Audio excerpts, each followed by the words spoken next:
Hello everyone, welcome to Allfasteners, and today we're talking to Ryan Cornell from Simpson Strong-Tie Australia. Ryan, welcome to the bench. Thank you very much, thanks for having me. And I believe we're talking about the Quik Drive system to help people who do repetitive tasks with screws in particular. Absolutely. Today, so let's run through what the Quik Drive system can do. And I'm very interested to see what this magic wand can do here. So, go for it, Ryan. What's the main thing that you'd like to bring to the fore here with this tool? Today, I'd like to run through a bit of a range of screws that can be used through the Quik Drive for about 3 main applications, and give a bit of an insight into what the difference in the screws are, how they work, and where they should be used. Yeah. So, all of these ones should be used through the Quik Drive. This is our Quik Drive unit here, Pro 300 with an extension pole. This can be fitted to a Makita, Hitachi, DeWalt, whatever you prefer to have. Okay. Our recommendation is Makita. Bolts together to give you an extension off the ground so that you're working at hip height rather than on your hands and knees. Okay, that's a really good idea. I see a lot of people on site breaking the lower back. Absolutely. Really great idea. So the screws themselves are integral to the design of the way the product works here too. So then they're quite unique as well. So what's the first screw off the rank here? Great. The first one I'd like to sort of show today are these ones here. These ones are designed for fitting off yellow tongue, red tongue, orange tongue down to timber joists. They're usually designed for subfloor applications. So where they should be screwed down, bring off the ground and bang, screwing off from there. Okay, and they're all a square drive head, is that correct? That's it, in a number of different varieties, number 2s and number 3s. Square drive works really well for the collated system. Drive these screws down below the surface. Okay, now with collated systems, one of the first things people think of is usually nails. That's it. It's not common knowledge that a screw can come in a collated configuration as well.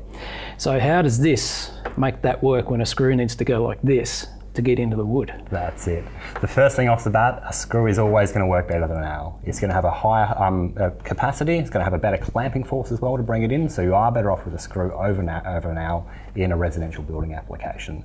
This one uses the clutch up in the system here to engage with the screw as it drives through, bury it down to the right embedment underneath the surface, and then disengages up at the clutch rather than the end, which is the secret of the system.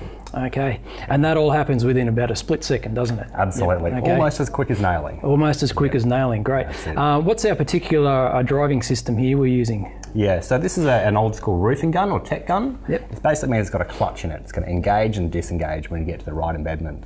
It means you're not going to overpower it and bury the screw too far to the surface, so it regulates the depth of the screw into that system. Fantastic. So for those of you who already have this tool, you're in luck, you're halfway there. So it's completely compatible with this. I'm guessing that Strong-Tie or Quik Drive have a reference tool or a reference point where you can go and check out what other tools are compatible with this as well? Absolutely. Okay, I reckon we might actually put that on the Allfasteners website at some point too. So that'd be nice, yep. I'll give you a yell, Ryan. Yeah. So what other screws have we got here? What other fasteners have we got? Yeah, so when we were talking about the subfloor screws, these ones here, these were designed in Australia to meet the Australian standards. 1860 for the Australian standards for the mounting of sheet flooring down to timber. Okay. They recommend a screw because, as we're discussing, it is a better hold capacity out of those. And it does have a clamping force to be able to remove any sort of cavities underneath the timber there. So it will pull down nice and tight. Very nice. And that's particularly important when you're going to lay glue over the top and you want it to bond down and spread the glue over the top of the joist. Oh, fantastic. Excellent. It's the sort of thing you really can't control any other way. Absolutely. Okay. There's only 2 options. It's hands and knees screwing by hand, yep, or using one of these systems, which works quite nicely. Fantastic. So as far as finishes are concerned, yep. I'm guessing, with Strong-Tie and the people at Quik Drive being experts in this kind of thing, they'd have some advice about what sort of finishes would be good for each application. Absolutely. So maybe just run us through what we have here and our selection here. Yeah, so these ones here, depending on the application, is critical. So, for example, the first ones I'm talking about for subfloors, they're zinc coated. They need to be able to resist corrosion for the first 3 to 6 months of building. So when the floors are down, you get a slight downpour of rain. Yep. That'll protect against that one there. So zinc yellow, and like I said, it is formatted to comply to the Australian standards. It's a twin lead, so it means it's got 2 threads running all the way through. It means that it's going to bury down nice and easily and pull the head beneath the surface for that one. Fantastic. So that is the only one you need for subfloors. It's going to do pretty much all of your applications there. Okay, and what are these other finishes and what do they apply to? Yep. Going from this one here, we tend to move over to the same sort of application but for steel. So it's the one we have at the very end there. Mm-hmm. That's a wing screw in a galvanised finish. Really designed for... This one here? That's the one, okay, yeah. We'll show a close-up of that. That'd be perfect, yep. Just like this for the viewers at home. Yep. So what we're looking at there is a drilling point that's designed to do up to about 3 mil steel. Mm-hmm. Up to 3 mil steel by itself. Yep. A couple of wings at the end there. The wings are designed to basically burst through the top of the top board material, mm-hmm. stop sheet ride. So stop that sheet riding up through the thread yep. and slapping back down again. So it'll core a hole through the top there. As that buries through, the wings will snap off and pull the surface down nice and tight. Brilliant. Yep. And unlike this application here, it's an absolute necessity for any builder doing that job to screw their floors down rather than to shoot them down or any other methods out there as well. So fantastic. Okay, and what else do we have here? Great. From that application, there are two sort of large ones that get used quite heavily with the Quik Drive. Yep. Then we move on to the decking applications. We've got a few different variants of screws for the decking application on that one. Yep. Anything you go to outside, our recommendation is stainless steel across the board, which are these ones here. Yep. We have a galvanised version as well.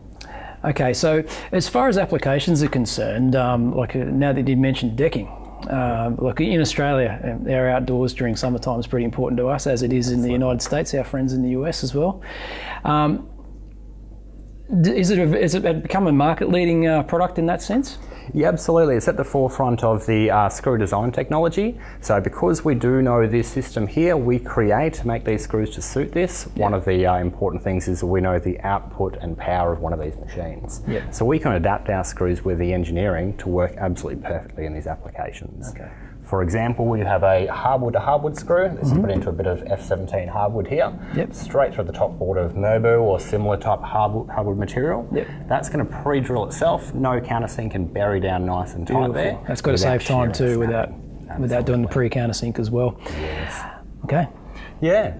We do also have a couple of adaptions. So this standard tool here is available as is. Yep. The only other adaptation you need to move from your subfloor or timber to steel applications is a deck clip, which is this little fella here.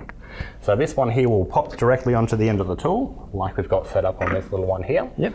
And that'll give you a few measurements you can make. So for example, that's going to straddle the joist there, sit directly over the top. Beautiful. It's going to give you indent from your outside of your board. It's going to line it up over the middle of the joist there, and it's going to give you stability in the tool as well. Also, when you put your next board up, it'll actually space the next board for you as well. Fantastic. I mean, that's a great feature there because you don't have to have a third arm to be getting things aligned and stable as well. So that's a really great feature as well. Yeah. Look, I'm looking at this as a very professional system as well. So a lot of tradies and stuff like that, carpenters, those kind of folk. But I would say that for anyone who's doing any sort of home job and doing it the right way, by the way too, not just slapping some timber together, it's highly accessible and usable by someone who knows what they're doing with carpentry but is doing it in a more personal sense as well. So for a home carpentry job like that, I imagine there's a bit of a interest in that as well for people who just want to get the barbecue out before summer hits in. Yep, and you don't have to just use it for timber applications. For example, home handyman had bought one of these tools before, used it inside to put some more flooring down, taken outside to do a deck, moved it back inside to use some other particular screws here for bathroom fit-outs, tile underlay, and then fibre cement sheeting as well. Ah, brilliant. And it's also quite popular if people are laying down sky-on boarding or sheeting thick compressed concrete board. Okay. You can use this tool here effortlessly to put it directly down. So other applications. With that type of sheeting with this fastener here, what advantage does that bring to a sheeting like that? Yeah, it's quite a dense material, sky-on and similar sort of boards. Yep. So basically it does mean that most people will be pre-drilling and putting screws in by hand. Okay. Having this one up here with a fair amount of torque behind it and quite an aggressive thread on this screw here. Yep. With a large head for hold capacity, you can bury it directly down without any pre-drilling. It's really going to speed the process up. And similar benefits to your sheet flooring, where if you have glue underneath, it's going to pull those surfaces together, pull it in nice and tight. Brilliant. Yeah. So I guess the crunch point here is, and I'll put Ryan to the test here, is how much time can be saved by using this over doing it the old school way? Great, good question. Heard a lot of people out there give me different answers, depending on construction methods and whatnot. Generally what I hear back is 1/3 of the time to fix off your sheet material or decking material, top board, down to your joist, then traditional way. Okay. It's really going to speed up that repetitive work, and especially if you have a large deck to do, you can wipe days off the whole process. Beautiful. So there you have it, folks, the Quik Drive system from Simpson Strong-Tie. Thank you very much, Ryan, for being here and explaining that. That's a very enlightening session we've had there. Thanks very much, it's been great. If you need more information on this, it's at simpsonstrongtie.com.au or on the Allfasteners website, www.allfasteners.com.au/Quik Drive. You'll find what you need there. Thanks for watching, and we'll see you next time. Thank you.